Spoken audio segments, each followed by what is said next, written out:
We're going to start off this lesson by getting rid of this hello world here. HTML5 has 7 different types of text that it recognizes. Those are H1 through H6 and P. H1 through H6 are different levels of heading text, and P is for paragraphs. To show you what that means, I'm going to write it out here. In the intermediate course, I go more into detail on the proper way to use each tag, because this is a very important part of SEO, or search engine optimization, which basically refers to how search engines like Google rank your site. Inside of the body, we're going to write an H1 tag.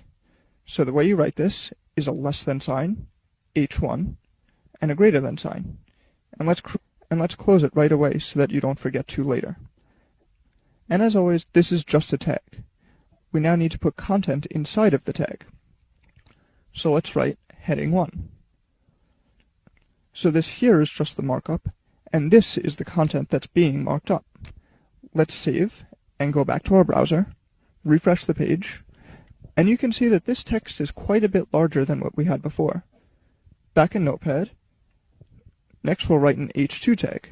So it's going to look almost the exact same, just with an H2. And inside we're going to write heading 2. Now the H3, and heading 3. Now I'm just going to show you a little trick here.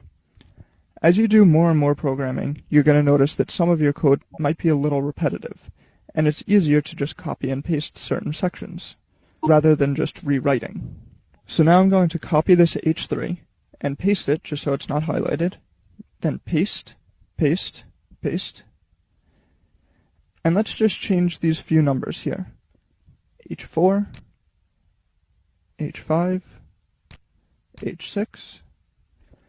Now we have the H1 through H6, which are each headings. So let's now make a paragraph, which has a tag name of P. So just the same, less than, P, greater than. Close it, and write paragraph inside. Now save the document, come back to the browser, and refresh the page. And now we can see each of our 7 types of text, heading 1 being the largest, and the H6 being the smallest. But the sizes aren't set in stone. Using CSS, we can change the font, color, size, and lots of other things about the text. But we still have a ways to go before I get into CSS. So for now, let's just move on to the next video.